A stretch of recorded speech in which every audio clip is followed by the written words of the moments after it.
Hello friends, I am Sumit and आज हम लाए हैं हमारे ब्रह्मास्त्र सीरीज़ का नेक्स्ट वीडियो, हमारा लेक्चर नंबर 4। और आज हम बात करने वाले हैं हमारे ऑप्टिकल आइसोमरिज्म में ही आगे की। और पिछले वीडियो में हमने क्या क्या पढ़ा था, पहले ये बात हम कर लेते हैं। हमने ज्योमेट्रिकल आइसोमरिज्म के बारे में पढ़ा, ईजेड फॉर्म वगैरह उसमें हमने करी थी। फिर हमने ऑप्टिकल आइसोमरिज्म में हमने बेसिक इंट्रो पढ़ा था कि भाई स्टीरियो आइसोमर्स क्या होते हैं, डायस्टोमर क्या होते हैं, एनेंटियोमर्स। देन हमने पोलैरिमेट्री वाला एक्सपेरिमेंट कि प्लेन पोलराइज लाइट जब हम पास करते हैं किसी कायरल कंपाउंड से तो वो उसको रोटेट कर देती है लेफ़्ट और राइट। ये सारी चीज़ें हमने पढ़ी थी, ठीक है। तो आज हम उसी ऑप्टिकल आइसोमरिज्म वाले पार्ट के अंदर हम सीखने वाले हैं ऑप्टिकल आइसोमर्स का नोमेनक्लेचर, ठीक है। ऑप्टिकल आइसोमर्स का जो नोमेनक्लेचर है वो किस किस फॉर्म में होता है। जनरली हम देखें तो एक तो है डी एंड एल फॉर्म, ये हमें पढ़नी है। एक आर एस फॉर्म हमें पढ़नी है। एक इरिथ्रो एंड थ्रियो पढ़ना है हमें। ये तो छोटा सा पार्ट है। मेन डी एल और आर एस है, जिसमें सबसे मेन हमारा आर एस वाला पार्ट है, ठीक है। इसको समझने के लिए हम सबसे पहले हम इसमें करने वाले हैं हमारा डी एल फॉर्म वाला पार्ट। देखिए डी और एल क्या है। जनरली डी एंड एल जो है ये कोई रोटेशन नहीं बताते कि जो प्लेन पोलराइज लाइट है आपकी वो आपकी लेफ्ट साइड मुड़ेगी, राइट साइड मुड़ेगी, कहाँ मुड़ेगी, वो रोटेशन डी और एल से नहीं बताया जाता। और दूसरी चीज़, डी एंड एल की जो नोमेनक्लेचर है जनरली ये बताती है रिलेटिव कॉन्फ़िगरेशन। किसके लिए यूज़ हो रहा है ये? रिलेटिव कॉन्फ़िगरेशन के लिए इस्तेमाल हो रहा है, ठीक है, कि इससे रिलेट करेगा। और ये यूज़ किस में होता है? डी और एल फॉर्म जो होगी वो आपकी यूज़ होगी आपके शुगर्स एंड आपके अमीनो एसिड्स के अंदर, ठीक है। इनके अंदर इसका इस्तेमाल होता है। शुगर्स वही आपके जो कार्बोहाइड्रेट्स वगैरह होते हैं ना आपके, उन्हीं के अंदर इस्तेमाल किया जाएगा इसका। डी और एल फॉर्म का इनका इस्तेमाल किया जाता है, ठीक है। पहले और इसके लिए एक चीज़ और होनी चाहिए कि कार्बन क्या होना चाहिए? कायरल, कि जो कंपाउंड है वो कायरल होना चाहिए, कायरल कार्बन होना चाहिए, जिसके भी यहाँ पर हम डिसाइड करेंगे डी फॉर्म है या एल फॉर्म है, ठीक है। इतनी चीज़ क्लियर। हम सबसे पहले डी और एल फॉर्म कर रहे हैं। और डी और एल की फॉर्म क्या होती है? रिलेटिव कॉन्फ़िगरेशन होती है। और डी और एल से आप ये ध्यान रखना, ये नहीं बताता कि वो लेफ्ट साइड रोटेट करेगी लाइट या राइट साइड रोटेट करेगी, वो ये चीज़ नहीं बताता, ठीक है। ये सिर्फ एक रिप्रेजेंटेशन है कि ये वाला ग्लूकोज या ये वाला आपका फ्रक्टोज डी फॉर्म है, ये एल फॉर्म है, ठीक है। सिर्फ रिलेट बताता है उसका कि इसमें बॉन्ड्स की रिलेशन इस तरफ है या इस तरफ है, कहाँ है, ओके। और ये यूज़ किसके लिए होगा? शुगर्स एंड अमीनो एसिड्स के लिए। और उसके लिए क्या है कि कायरल कंपाउंड होना चाहिए, कायरल कार्बन होना चाहिए, जिसके ऊपर हम बात करेंगे डी और एल की। पहली चीज़ अब इसके अंदर क्या है कि डी और एल का किस बिहाफ पर हम डिसाइड करते हैं। डी और एल को डिसाइड करने के लिए ग्लिसरैल्डिहाइड लिया गया। ग्लिसरैल्डिहाइड लिया गया। ग्लिसरैल्डिहाइड के बिहाफ पर उन्होंने देखा कि ऐसे बना लिया इसको, ठीक है, OH HCH2OH। ये ग्लिसरैल्डिहाइड लिया। उन्होंने कहा कि जो ग्लिसरैल्डिहाइड है ये हमने क्या ले लिया? रिमार्केबल एक ये हमने डिसाइड कर लिया कि इसके बिहाफ पर हम डिसाइड करेंगे कि ग्लिसरैल्डिहाइड का ये जो कार्बन है ये कायरल कार्बन है, चारों ग्रुप डिफरेंट लगे हुए हैं। अगर ग्लिसरैल्डिहाइड वाला ग्रुप जो है उसमें OH अगर राइट साइड में लगा है तो वो डी नोटेशन दिखाएगा। कौन सी नोटेशन दिखाएगा? डी।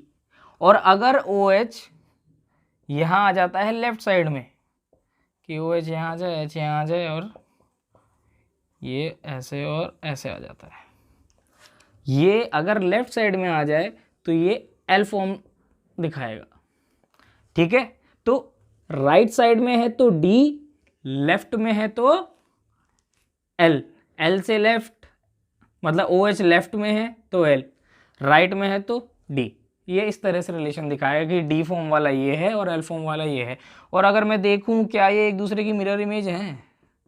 आप कहोगे जी हाँ ये एक दूसरे की मिरर इमेज हैं, तो हमेशा इनवर्ट जो मिरर इमेज होगी एक डी की वो दूसरी एल फॉर्म में होगी हमेशा।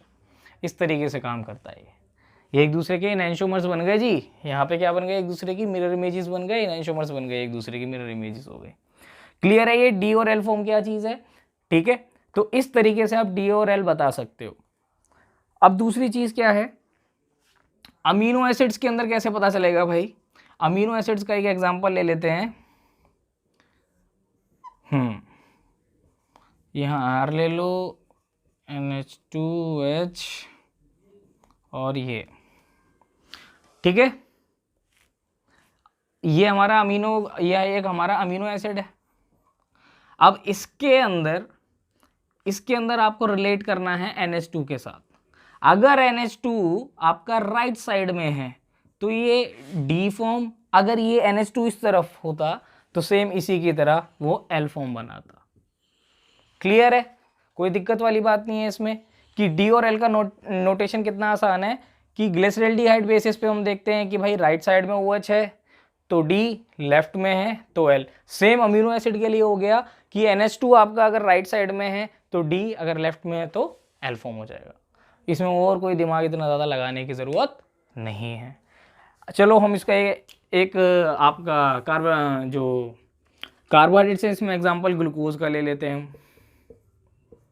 हम ग्लूकोज बना लेते हैं ना, ज़्यादा बड़ा बन जाएगा है।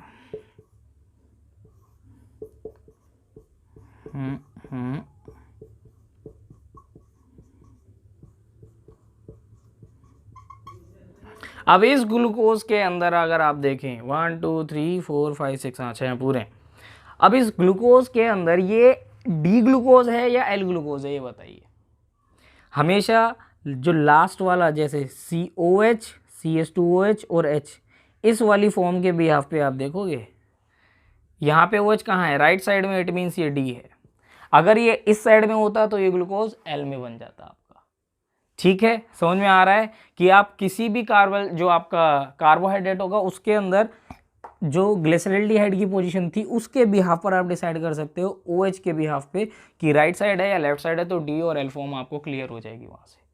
ठीक है, ये इतनी सी चीज़ थी हमारी डी और एल की फॉर्मेशन के लिए।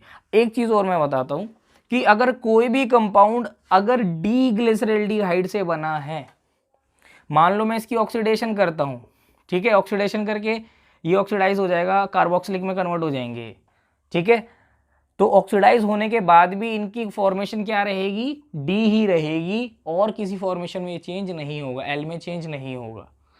कोई भी कंपाउंड अगर ग्लिसरॉल्डिहाइड से आपने बनाया है या उस कंपाउंड से ग्लिसरॉल्डिहाइड बन रहा है, और अगर मान लो डी वाले से बन रहा है, डी ग्लिसरॉल्डिहाइड से आप कोई कंपाउंड बना रहे हो तो बनने वाला कंपाउंड भी डी से ही बिलोंग करेगा, एल से नहीं करेगा। सेम है, अगर एल ग्लिसरॉल्डिहाइड से आप कुछ बना रहे हो तो बनने वाला जो प्रोडक्ट होगा आपका वो भी एल सीरीज से ही बिलोंग करेगा, डी से नहीं करेगा। ये इंपॉर्टेंट चीज़ है इसके अंदर। क्लियर है। और अमीनो ग्रुप्स के अंदर आपके जो अमीनो एसिड्स हैं इनके अंदर भी आपको ये चीज़ क्लियर हो गई होगी, इसमें कोई दिक्कत नहीं है। ठीक है, तो ये सिंपल सा फॉर्मेट है हमारा डी और एल सिस्टम को समझने के लिए। ठीक है, यहाँ पर ये कोई नोटेशन नहीं बता रहा कि भैया डी माने राइट साइड घूम गया, एल माने आप लीवो लगा करके लेफ्ट साइड कर लो, आप वो ये चीज़ यहाँ पे नहीं बताई जा रही है।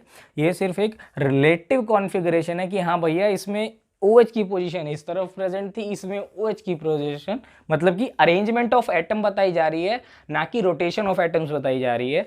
Rotation of plane polarised light नहीं बताई जा रही है, सिर्फ अरेंजमेंट बताई जा रही है उनकी। ठीक है, तो ये चीज़ हमारी डी और एल फॉर्म क्लियर हो गई हमें।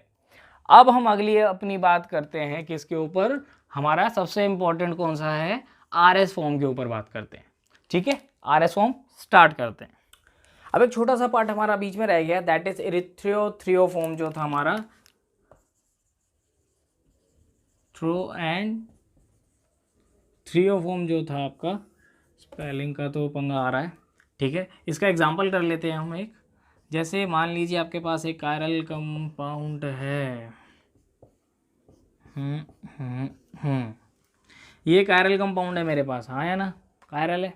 कायरल कंपाउंड के अंदर अगर दो सेम एटम दो सेम एटम सेम साइड आ रहे हों, दैट इज इरिथ्रो। अगर यही सेम एटम डिफरेंट साइड में आ जाए,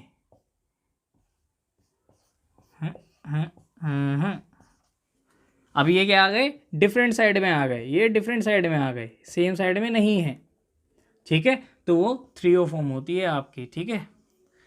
तो ये इरिथ्रियो अगर सेम एटम सेम साइड अगर अपोजिट आ जाए तो थ्रियो फॉर्म होती है। इसमें कोई ज़्यादा बड़ा मतलब इतना दिमाग लगाने की ज़रूरत नहीं है ज़्यादा, ठीक है। सिंपल सा कंसेप्ट आपको दिमाग में रखना है, सेम साइड में आ गए। अब मान लो कभी ऐसा भी हो सकता है, मज़े भी लिए जा सकते हैं आपसे, अगर मान लो यहाँ ऐसा डाल दे कुछ, तब क्या होगा कि यहाँ तो डी आ गया जी, यहाँ तो दोनों तरफ सेम साइड वाले सेम नहीं है, किसी भी एक साइड भी अगर सेम हो गए, एक साइड भी अगर सेम हो गए तो भी वो इरिथ्रो रहेगा, अगर इधर वाले अलग हैं तो। और अगर इधर पर इधर जो है वो, अगर मान लो ये डी आ गया, अब तुम कहोगे जी इधर वाले तो मतलब ना तो डायगोनल ये आ रहा, सॉरी ये तो आ रहा है पर ये नहीं आ रहा, पर ऐसे ही सेम जैसा यहाँ पे कोई एक पेयर ही सेम साइड आ गया, तो ऐसे कोई एक पेयर ही अपोजिट साइड भी आ गया सेम, तो वो थ्रियो में कन्वर्ट हो जाता है, ठीक है। तो ये हमारे थ्रियो का पार्ट था जो बीच में थोड़ा सा हमारा मिस हो गया, ठीक है। बाकी अब नेक्स्ट जो है आपका आरएस वाला पार्ट है जिसको आप ढंग से करेंगे। अब हम बात करने वाले हैं हमारे आरएस सिस्टम की। आरएस सिस्टम क्या है? आरएस सिस्टम जनरली है 3D प्रेजेंटेशन, 3D और 2D दोनों में ही है, ठीक है। 3D में है डैश एंड वेज फॉर्म, और 2D में है हमारी फिशर प्रोजेक्शन, फिशर प्रोजेक्शन के बेसिस पे, ठीक है। डैश और वेज फॉर्म मैंने आपको 3D प्रेजेंटेशन आपको याद हो तो मैंने बताया था कि कैसे होता है, जैसे कि मान लीजिए, और ध्यान रखिएगा आरएस फॉर्म सिस्टम के अंदर वही आएंगे जो हमारे कायरल कंपाउंड होंगे। कौन से? आपके कायरल कंपाउंड होने चाहिए, ये कंपलसरी है भाई, ठीक है। जैसे कि मैंने आपको बताया था ऐसे OH, इधर Cl, ठीक है, इधर ये ऐसे करके आ रहा है एक Br, और इधर ये डैश डैश करके आ रही है Rd।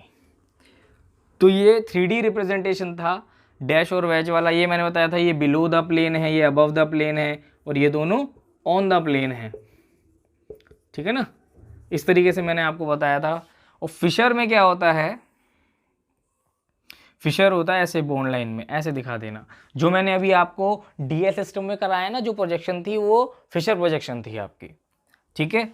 फिशर साइंटिस्ट का नाम था, उन्होंने 3D प्रेजेंटेशन जो थी इसको 2D में कन्वर्ट करके बताया था, 2D में, ठीक है। अब इसमें इन्होंने क्या कहा कि जो ऑन द प्लेन वाले हैं, ये जो हैं OH और Cl वाले जो हैं, ये वाले आने चाहिए वर्टिकल लाइन पे। किस पे? वर्टिकल लाइन पे।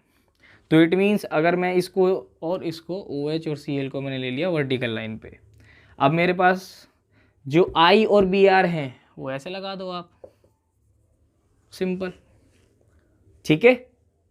इट मीन्स अबव और बिलो द प्लेन वाले जो थे, ठीक है, जो आपके ऑब्जर्वर के टूवर्ड से बिहाइंड थे, वो हमारे कौन से हो गए? आपके हॉरिजॉन्टल लाइन पे। और जो ऑन द प्लेन थे, जो दिखाई दे रहे थे ऑब्जर्वर को सीधे क्लियर हैं, वो हमारे वर्टिकल लाइन पे आ गए। ये चीज़ ध्यान रखनी है, ठीक है। अब आरएस सिस्टम के अंदर क्या होता है? ये रोटेशन बताता है, एक तरह से अरेंजमेंट बताता है। अरेंजमेंट क्या बताता है? ये बताता है कि किसी भी कायरल कंपाउंड के अंदर जो उसके साइड में लगे हुए एटम्स हैं, उनकी डिक्रीजिंग ऑर्डर में रोटेशन क्या है, ठीक है। डिक्रीजिंग ऑर्डर में उन एटम्स की अरेंजमेंट क्या है स्पेस के अंदर, ये चीज़ बताता है आरएस सिस्टम। ये भी ये नहीं बताएगा कि भैया आने वाली जो प्लेन पोलराइज लाइट थी वो इस सिस्टम से आर से मतलब इससे टकराई तो राइट साइड मुड़ गई तो आर, या लेफ्ट साइड मुड़ गई तो एस हो गया, ऐसा नहीं बताएगी। ये सिर्फ ये बताएगा कि 3D स्पेस के अंदर जो कायरल कंपाउंड था उससे जुड़े हुए जो एटम्स हैं उनका डिक्रीजिंग ऑर्डर में अरेंजमेंट क्या है, सिर्फ ये बताता है आरएस सिस्टम हमारा, ठीक है। तो पहली चीज़, ये जो ऑन द प्लेन वाले हैं ये वर्टिकल लाइन पे होने चाहिए भाई, ठीक है। अब दूसरी चीज़ क्या है? Now we have to set priority order. Priority order क्या होता है? प्रायोरिटी ऑर्डर इनको नंबरिंग देनी है on the basis of their atomic number या एटॉमिक मास, जो हमने लास्ट टाइम बात करी थी उसके बिहाफ पर देनी है। अब अगर मैं देखूँ इनमें सबसे ज़्यादा एटॉमिक मास किसका है भैया, iodine, first priority, second priority, third priority, third priority, then fourth priority. ठीक है, प्रायोरिटी ऑर्डर दे दिया। अब आर और एस का मतलब क्या है? आर का जो मतलब होता है, आर मीन्स होता है लैटिन लैंग्वेज में होता है रेक्टस। रेक्टस मीन्स होता है यहाँ पर क्लॉकवाइज। ठीक है, क्लॉकवाइज डायरेक्शन। और एस माने क्या होता है, S stands for sinister. Sinister means हो गया एंटी क्लॉकवाइज रोटेशन, जो हो गई एंटी क्लॉकवाइज देखेंगे हम यहाँ पर। ठीक है, आर फॉर्म हो गई क्लॉकवाइज रेक्टस, एस फॉर्म हो गई सिनिस्टर जो हमारी एंटी क्लॉकवाइज हो गया। ठीक है, ये चीज़ क्लियर हो गई आपको, आर और एस किसको स्टैंड कर रहे हैं। अब इसके अंदर क्या है, हमें एटम्स को देखना है कि ये किस ऑर्डर में लगे हुए हैं। पहली चीज़ एक ये और ध्यान रहनी चाहिए, जो लोएस्ट प्रायोरिटी है, lowest priority should be on vertical line. आपकी वर्टिकल लाइन पे ही लोएस्ट प्रायोरिटी वाला होना चाहिए। अगर नहीं हुआ, अगर किसी वजह से मान लेते हैं हम कि लोएस्ट प्रायोरिटी वाला जो है हमारा वो वर्टिकल की जगह हॉरिजॉन्टल लाइन पे है, तब क्या होगा वो भी हम बताते हैं। पहले हम यहाँ पता लगाते हैं कि आर और एस पता कैसे लगाते हैं। यहाँ पे देखते हैं रोटेशन। अब रोटेशन कैसे देखते हैं कि भैया 1 के बाद क्या आता है 2, अरेंजमेंट बैटरी है, सेटिंग नहीं बैटरी। तो आप क्या कर सकते हो, हम ये कर सकते हैं कि अगर मैं इसको 1 को रोटेशन यहाँ से यहाँ मारूँ, 2 3 फिर ऐसे रोटेट करूँ, या 1 से रोटेट मार के 2 फिर 4 पे जाऊँ, ऐसा नहीं हो सकता। हमेशा अगर आप देखो, एक पहले सिंपल ले लेता हूँ फिर आपको थोड़ा अच्छे से लग जाएगा। प्रायोरिटी ऑर्डर सेट करना तो आ गया आपको, चलो एक एग्जांपल देते हैं अच्छा सा नॉर्मल सा।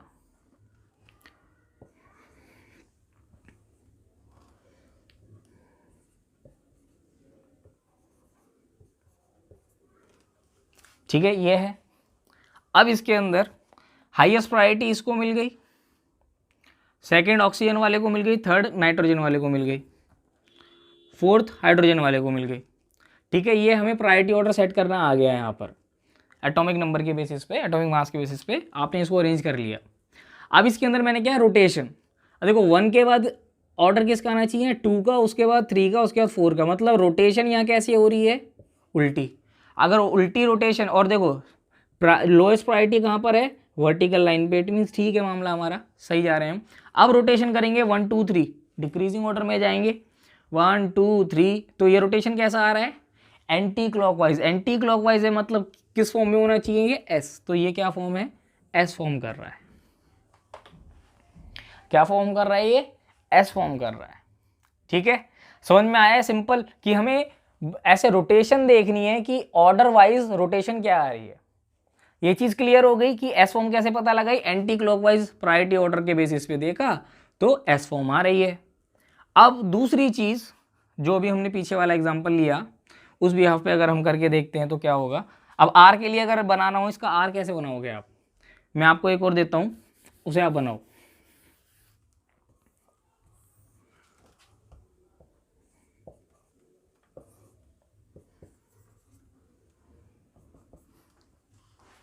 इसे बनाते हैं। अब देखो इसके अंदर एक लफड़ा आ रहा है, चलो इसको लफड़े को सही कर लेते हैं, पहले ऐसा कर लेते हैं, ऐसा कर लेते हैं ये वाला। अब इसके अंदर देखो हाईएस्ट प्रायोरिटी आप इसको दोगे, सेकंड प्रायोरिटी इसको दोगे, थर्ड प्रायोरिटी इसको दोगे और फोर्थ प्रायोरिटी इसको देंगे हम। ये चीज़ क्लियर हो गई। ठीक है, प्रायोरिटी ऑर्डर तो आगे हमें सेट करना। अब इसके अंदर रोटेशन कैसे होगी, 1 के बाद 2 तो है नहीं, 3 है, यहाँ से 1 के बाद 4 आ रहा है। तो इसके अंदर एक ये रूल है कि अगर इस तरीके से आ जाए कि 2 बेचारा दूसरी तरफ हो, तो हम 3 को जंप ना करके हम किसको जंप कर सकते हैं 1 से 4 को जंप कर सकते हैं, क्योंकि फिर अगर रोटेशन देखेंगे तो 2 के बाद 3 आएगा जो कि एक ऑर्डर सही है, फिर उसके बाद क्या आएगा 4 आएगा आफ्टर द रोटेशन। लेकिन अगर मैं यहाँ से रोटेट करता हूँ तो 1 के बाद 2 आएगा, फिर 4 आएगा, फिर 3 आएगा, मतलब पूरा ही ऑर्डर बिगड़ा हुआ है।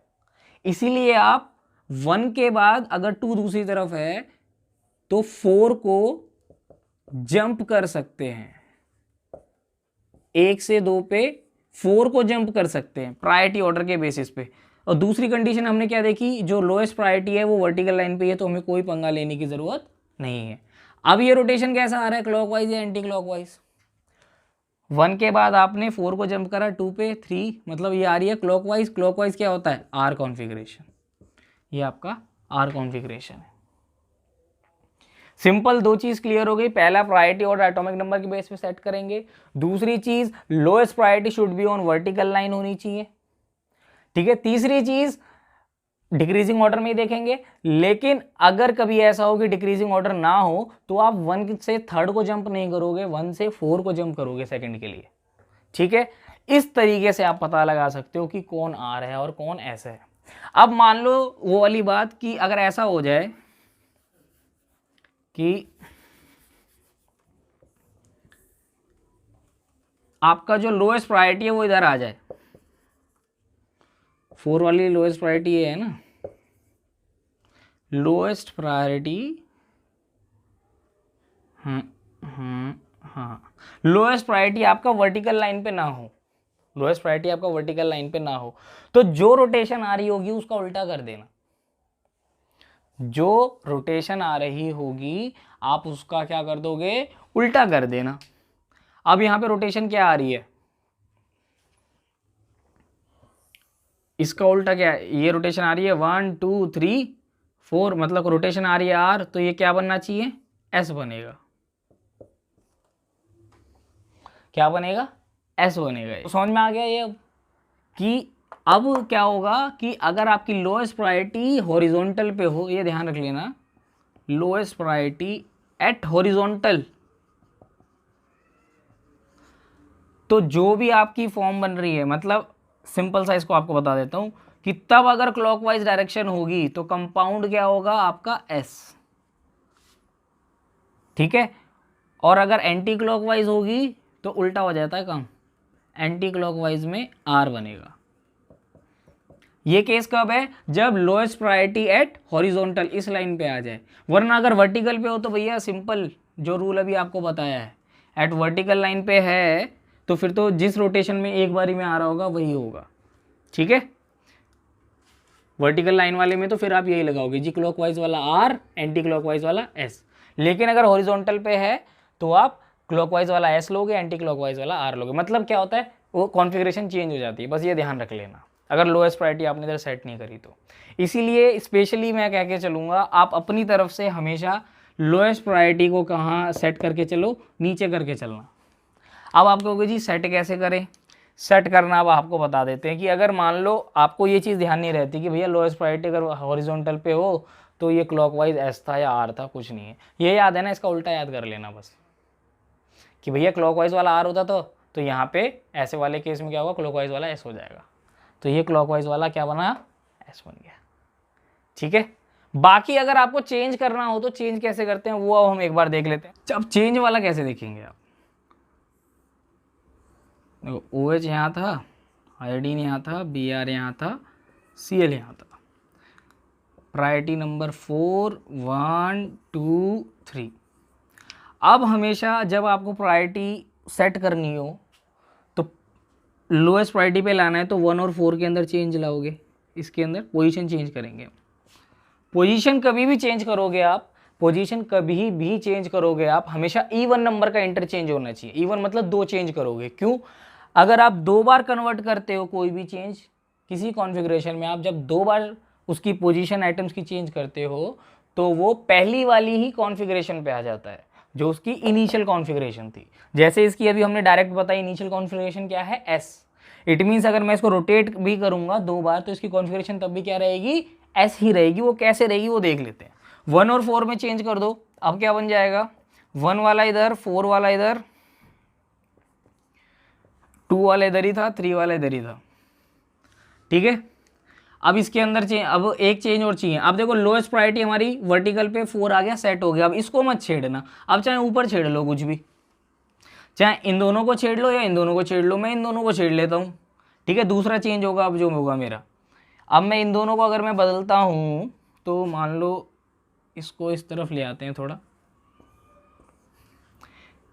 इन दोनों में इंटरचेंज करता हूँ, तो 2 ऊपर आ गया, 1 तो इधर था ही, 4 इधर था ही, 3 इधर था ही। अब रोटेशन क्या होगी, 1 2 4। अब बताओ एंटी क्लॉकवाइज रोटेशन क्या होती थी, एंटी क्लॉकवाइज रोटेशन हमने पढ़ी है एस, तो अब क्या निकल के आई एस। और मैंने यहाँ डायरेक्ट देख के क्या बताया था कि जब हॉरिजॉन्टल पे हो लोएस्ट प्रायोरिटी, तो जो भी बन रहा हो उस टाइम उसका उल्टा एस मान लेना, मतलब उसका उल्टा कर लेना। तो अभी भी यहाँ पे भी पहले भी एस था और अभी भी एस है, तो दोनों बातें प्रूफ हो गई कि वर्टिकल लाइन पे आपकी लोएस्ट प्रायोरिटी सेट करोगे तो कॉन्फ़िगरेशन आप जो होगी वही लगाओगे, लेकिन अगर वर्टिकल लाइन को छोड़ करके हॉरिजॉन्टल पे आ गई लोएस्ट प्रायोरिटी, तो जो भी उस टाइम कॉन्फ़िगरेशन बन रही है उसका उल्टा कर देना आपको। ठीक है, समझ में आ गया कैसे करना है ये काम, बहुत ही आसान से। चलिए इसमें हम कुछ और एग्जांपल लेके चलते हैं, थोड़े खतरनाक से, जिन केसेस में आपको प्रॉब्लम हो सकती है वो केसेस लेकर के चलते हैं। ओके, तो अब हम कुछ और दूसरे जो कंपाउंड है इनकी आरएस फॉर्म निकालते हैं। अब इसमें देखो डिसाइड करना है कैसे करेंगे आप। अब इनके अंदर देखो कि यहाँ अगर मैं देखूँ तो हाईएस्ट प्रायोरिटी के बेसिस पे कार्बन कार्बन कार्बन से लिंकिंग और ये ऑक्सीजन से, तो एटॉमिक नंबर ऑक्सीजन का ज़्यादा, प्रायोरिटी 1। फिर यहाँ देखूँ तो मैं कार्बन के साथ ऑक्सीजन ऑक्सीजन ऑक्सीजन और हाइड्रोजन ऐसे लगा हुआ है, और यहाँ पे देखो तो ट्रिपल बॉन्ड का मतलब कार्बन के साथ 3 कार्बन इस तरीके से है। यहाँ पे मिथाइल का मतलब तो है ही 3 कार्बन जुड़े हुए हैं। ठीक है, अब यहाँ 3 कार्बन इसके साथ है, बट इसके साथ एक जगह हाइड्रोजन चिपका पड़ा है, और यहाँ पे हर एक के पास 3-3 हाइड्रोजन चिपके पड़े हैं। ठीक है, लिंकिंग देखनी है हमें। तो 1 के बाद तो सेकंड प्रायोरिटी इसकी है, क्योंकि यहाँ पे कार्बन से कार्बन है या कार्बन के साथ ऑक्सीजन, तो 2 प्रायोरिटी इसकी। यहाँ पे कार्बन के साथ कार्बन और फिर हाइड्रोजन भी बहुत सारे हैं, तो 3rd प्रायोरिटी इसकी, और यहाँ कार्बन के साथ सिर्फ कार्बन है, हाइड्रोजन ज़्यादा नहीं है, तो 4th प्रायोरिटी इसकी। ठीक है, ये चीज़ क्लियर हो गई कि प्रायोरिटी हमने कैसे डिसाइड करी। अब प्रायोरिटी में देखो तो 4 वाला वर्टिकल लाइन पे है, तो अब यहाँ से रोटेशन करके देख लो, 1 फिर 2, 4 को लाएंगे 3, आ सकता है, कोई दिक्कत नहीं है। मतलब हमारी रोटेशन यूँ आ रही है भाई, अब हमारी रोटेशन यूँ आ रही है एंटी क्लॉकवाइज, तो ये क्या फॉर्म होनी चाहिए, एस फॉर्म, सिंपल। यहाँ आते हैं, अब अगर 2-2 वाले हों तो इनमें क्या होगा, एक कायरल सेंटर ये है, एक कायरल सेंटर ये है। ठीक है, अब इसके अंदर पता लगाना है, ऊपर वाले कायरल सेंटर को अगर मैं लेकर के चलूँ तो ये कुछ ऐसा नहीं होगा, ClH, और ये पूरा वाला पार्ट नीचे का कि CHCl CH3। अगर मैं देखूँ हाईएस्ट प्रायोरिटी किसको मिलनी चाहिए, C के साथ Cl है और यहाँ Cl है, डायरेक्ट Cl वाले को 1, फिर इसके बाद कार्बन के साथ हाइड्रोजन है, तो कार्बन के बाद यहाँ क्लोरीन है, तो इसको मिल गई सेकंड, इसको मिल गई थर्ड और इसको मिल गई फोर्थ।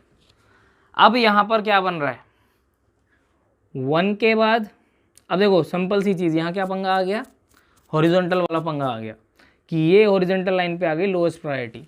लोएस्ट प्रायोरिटी अगर हॉरिजॉन्टल पे आ जाए तो क्या करेंगे आप, जो भी बन रहा हो उसका उल्टा कर देंगे। अब यहाँ बन क्या रहा है, पहले अब सिंपल सी चीज़ें इंटरचेंज कर लो तो ज़्यादा बेटर है। इसको और इसको चेंज करा, मैं नंबर ही लिखूँगा सिर्फ, तो 4 वाला इधर, 2 वाला इधर, 1 वाला इधर, 3 वाला इधर। ठीक है, अब इसमें और इसमें चेंज कर दो, क्या बन रहा है, 2 वाला इधर, 1 वाला इधर, 3 वाला इधर और 4 वाला इधर। अब 1 2 3 4 मतलब क्या बन रहा है, एंटी क्लॉकवाइज, तो ये क्या फॉर्म है, एस फॉर्म है। ठीक है, और कौन से कार्बन पे है, 1 छोड़ के दूसरे पे, तो 2s लिख देना, मतलब ये वाला कार्बन हमारा 2s फॉर्म दिखा रहा है। ठीक है, अब नीचे वाला चेक करो, नीचे वाला जब आप चेक करोगे तो इसको उल्टा कर लेते हैं हम कुछ, नीचे वाले को अगर आप चेक करोगे तो ऐसा हो जाएगा, वो CH3HCl और CHCl CH3, ये रहा। अगेन हाईएस्ट प्रायोरिटी किसको मिलेगी, Cl वाले को मिल गई, इसको सेकंड मिल गई, इसको थर्ड मिल गई, इसको फोर्थ मिल गई। अब इसके अंदर फिर वही पंगा, हॉरिजॉन्टल वाला कि हॉरिजॉन्टल पे आ रहा है, तो फिर वही करो, चेंज कर लो, या फिर डायरेक्ट कर लो कि भैया 1 के बाद 2 फिर 3 4 लाएंगे ऐसे, मतलब क्या आएगा ये क्लॉकवाइज, मतलब आना क्या चाहिए क्लॉकवाइज में R, लेकिन मैंने क्या कहा था, हॉरिजॉन्टल पे तो चेंज कर देना, मतलब ये क्या बनेगा, S बनेगा ये भी। अब इसको बदल के देख लेते हैं हम कैसे S बनेगा ये हम चेक कर लेते हैं भाई। इसको चेक करने का ये तरीका है कि इन दोनों में एक चेंज कर लो, सॉरी 4 और 3 में चेंज करेंगे हम, तो क्या आ गया, 4 नीचे 3 इधर, 1 इधर था 2 इधर था, फिर एक और चेंज करेंगे, मैंने कहा था 2 चेंज होने ज़रूरी हैं, सॉरी हाँ ऐसे कर लो आप, तो 3 इधर 2 इधर 1 इधर 4 इधर, तो 4 को लांग करके हम इस तरफ जा सकते हैं। अब ये क्या बन रहा है, एंटी क्लॉकवाइज ही आ रहा है ना, मतलब S फॉर्म, और यहाँ पे भी हमने क्या सेट करा था, S फॉर्म सेट करी थी। इट मीन्स 2S और ये क्या आ रहा है, 3S आ रहा है आपका, ठीक है। अब ये क्या होगा, अगर मैं देखूँ ध्यान से, क्या ये इसकी मिरर इमेज बना रहा है, बिल्कुल बना रहा है। मिरर इमेज बना रहा हो इट मीन्स ये इसका एनांशियोमर है। अगर मिरर इमेज बना रहा हो तो हमेशा ध्यान रखना, जो इधर कन्वर्ट फॉर्मेशन है वो इसकी इधर उल्टी हो जाएगी, मतलब अगर ये 2S था तो ये 2R हो जाएगा, और ये 3S था तो ये 3R हो जाएगा, ये फॉर्मेशन चेंज हो जाती है। बस समझ में आ गया कि हमने कैसे देखना है कि कौन हमारा 2S है, कौन हमारा 3S है, कौन हमारा R है, कौन S है। अगर हॉरिजॉन्टल पे हो तो या तो आप पेयर में इवन नंबर के इंटरचेंज करो, या फिर जो आपका हॉरिजॉन्टल वाले के हिसाब से बन रही है फॉर्मेशन उसका उल्टा कर दो, ठीक है ना। तो इन दो तरीके, ये तो हो गया डायरेक्ट ही करना, और ये हो गया कि हाँ भाई आप श्योरिटी के लिए कर रहे हो कि ऐसा हो रहा है या नहीं हो रहा है, ठीक है। तो इस तरीके से आप पता लगा सकते हो कि कौन सा कंपाउंड आपका R फॉर्म कर रहा है, कौन सा कंपाउंड आपका S फॉर्म कर रहा है। बस ये वाली चीज़ें ध्यान रखना भैया। ट्रिपल बॉन्ड का मतलब क्या है, अगर कार्बन के साथ ऑक्सीजन है तो उसका मतलब क्या है कि भैया यहाँ पे कार्बन के साथ ऑक्सीजन जुड़े पड़े हैं ऐसे करके और ऐसे करके, और ये ठीक है। इन चीज़ों का ध्यान रखना बहुत ज़रूरी है। इस बिहाफ पर ही आपका डिसाइड होता है कि भैया प्रायोरिटी किसको देनी है, 1 2 3 किसको करना है। क्लियर है। एक और कर लेते हैं साइक्लिक वालों के लिए, ताकि आपको क्लियर हो जाए कि साइक्लिक वालों में कोई पंगा तो नहीं होता कहीं, ठीक है। अब देखिए साइक्लिक अगर ऐसे आ जाएँ तो आप क्या डिसाइड करोगे भैया किसको प्रायोरिटी देनी है। सबसे पहले अगर लिंकिंग में देखूँ तो ये सब के सब कार्बन से लिंक्ड होंगे यहाँ पर, और ये अकेला ऑक्सीजन से, तो हाईएस्ट प्रायोरिटी तो इसी को मिलती है। अब आ जाओ इनमें कंपटीशन करने वाली बात। अगर मैं इस चेन को ओपन करूं तो ये क्या है, कार्बन के साथ ऑक्सीजन है और कार्बन के साथ कार्बन है, और कार्बन के साथ ही अगर देखा जाए तो एक कार्बन के साथ और ऑक्सीजन है, ठीक है। ये इस तरह की बॉन्डिंग कर रहा है और इसके साथ एक कार्बन है, ये ऐसे जुड़ा हुआ है। अगर मैं इसको देखूं तो इस कार्बन के साथ एक कार्बन ये रहा और एक कार्बन ये रहा, और डबल बॉन्ड है इसमें, तो इसके लिए हम ऐसा मान लेंगे एक कार्बन ये रहा। अगर इसके अंदर मैं मान लूँ तो इसके अंदर क्या है, ये कार्बन इधर ऑक्सीजन से जुड़ा हुआ है, ये कार्बन से जुड़ा है, फिर ये कार्बन से जुड़ा है, और ये वाला कार्बन ऑक्सीजन से जुड़ा है, तो फिर ये ऑक्सीजन से जुड़ा है, और अगर मैं ये देखूँ तो ये कार्बन से जुड़ा है। अब यहाँ मैचिंग करो भाई कि इनमें देखो कार्बन के साथ ऑक्सीजन, कार्बन के साथ कार्बन, कार्बन के साथ कार्बन, कार्बन कार्बन, मतलब ये वाली कहानी ख़त्म।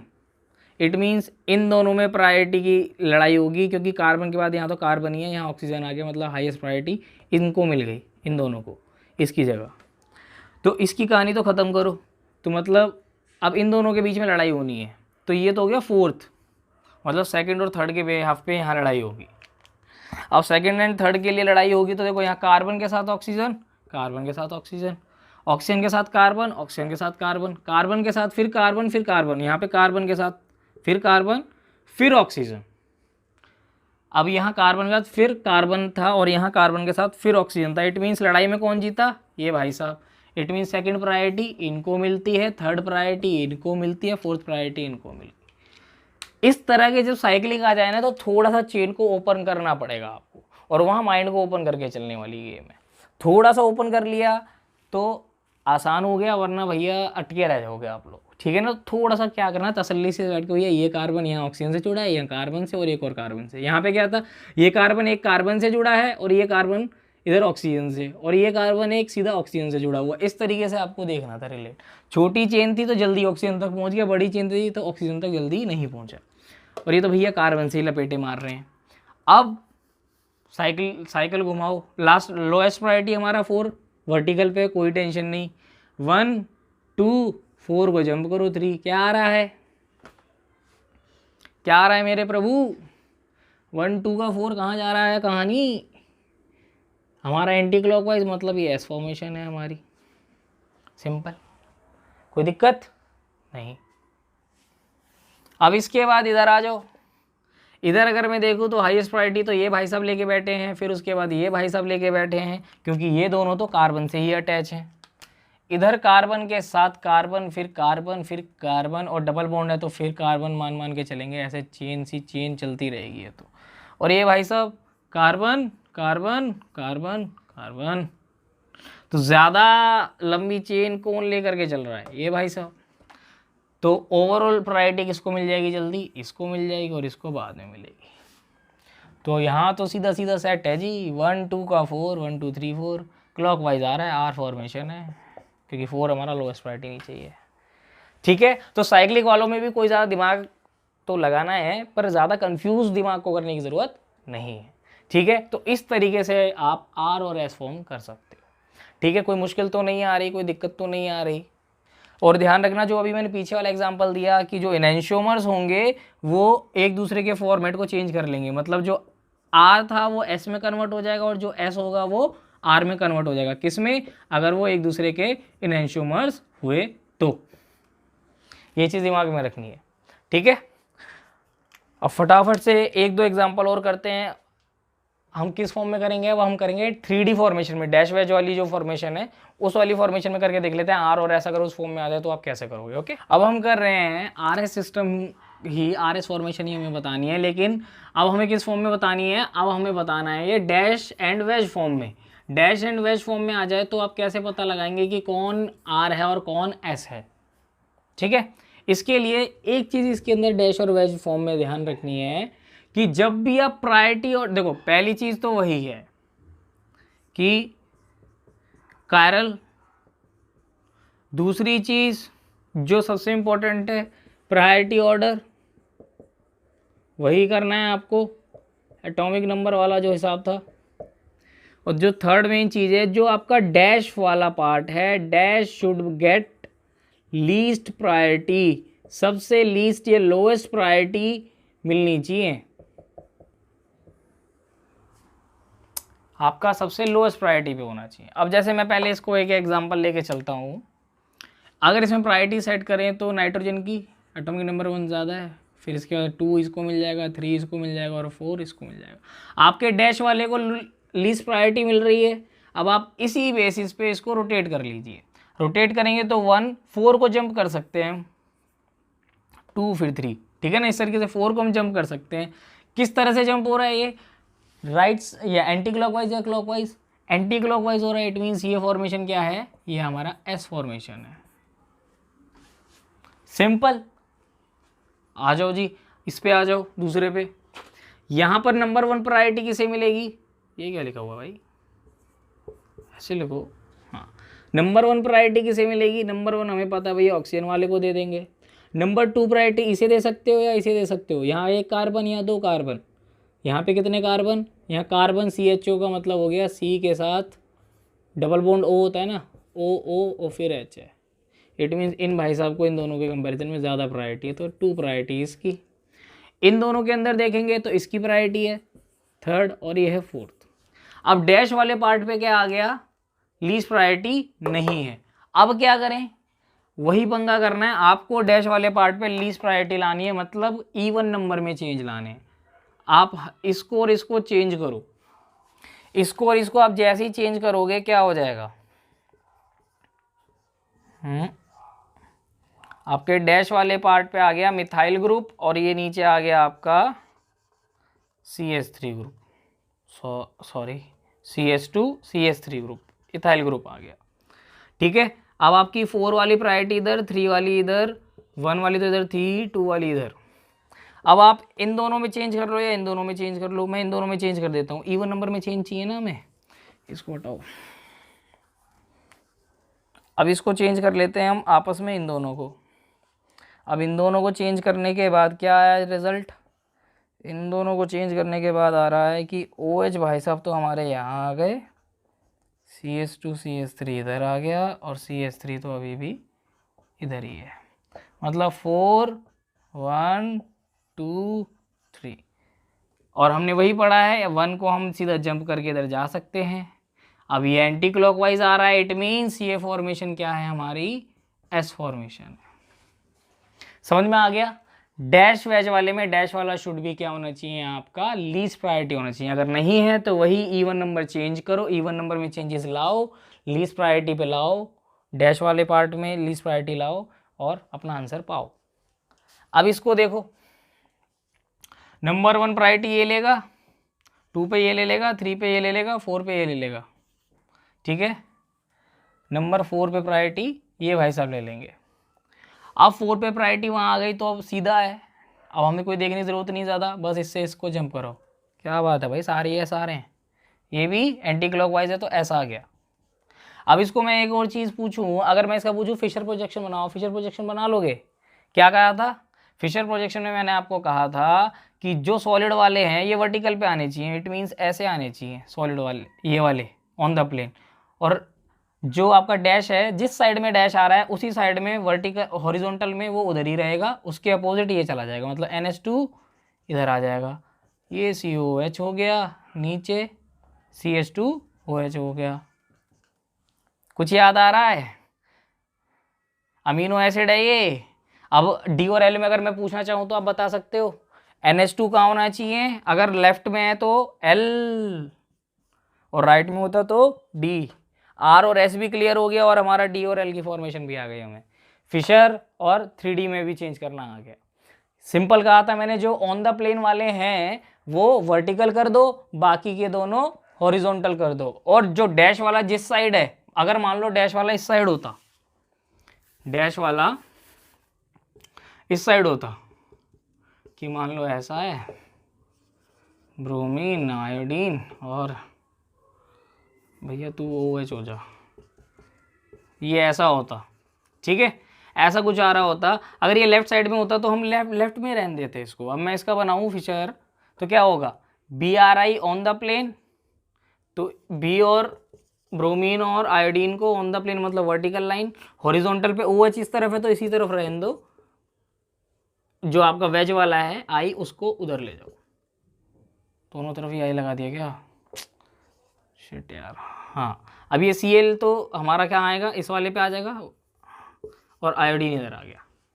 अब समझ में आ गया कैसे करना है, कि सिर्फ जो ऑन द प्लेन है उनको वर्टिकल कर दिया और डैश वाला जिस साइड है उसको उसी तरफ रहने दो, वेज वाले को उसके अपोजिट ले जाओ, वेज वाले को उसके अपोजिट ले गए। तो ये फिशर में कन्वर्जन भी आप आसानी से कर सकते हो। DL फॉर्म भी निकाल दी हमने, RS फॉर्म भी कर ली। अब यहाँ से आपका ये कंसेप्ट जो है क्लियर हो गया होगा।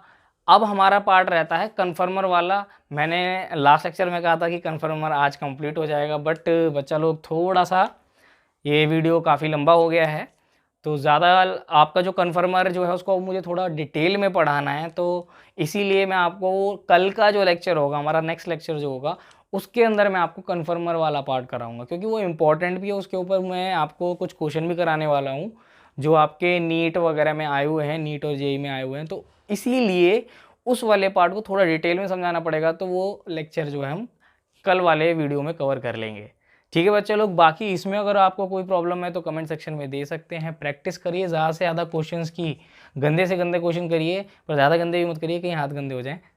मीन्स कॉपी आराम से गंदी करनी है आपको, खूब क्वेश्चंस करने हैं, प्रैक्टिस करते रहिए। कोई दिक्कत है पूछ सकते हैं, कोई दिक्कत, ठीक है। और पसंद आए तो ठेंगा, मतलब ठेंगा नहीं, लाइक वाला ठेंगा, वो ज़रूर करना है। सब्सक्राइब करना नहीं भूलना, शेयर करते चलो भैया, ज्ञान बांटने से बढ़ता, अपने पास रख के सड़ाओ मत, ठीक है। जितना है आगे बांटते रहो, जैसे हम बांट रहे हैं आप भी आगे इसको डिलीवर करते रहिए। बाकी हम आपके लिए और अच्छे अच्छे वीडियोस लाते रहेंगे। अगर किसी भी बच्चे का किसी टॉपिक के ऊपर कोई सजेशन है कि सर आप इस टॉपिक पे वीडियो बनाइए, तो आप वो भी नीचे कमेंट सेक्शन में दे सकते हैं। तो मिलते हैं नेक्स्ट वीडियो में, तब तक के लिए पढ़ाई करते रहिए और मस्त रहिए, और घर पे ही रहना है। Be stay at home, stay safe.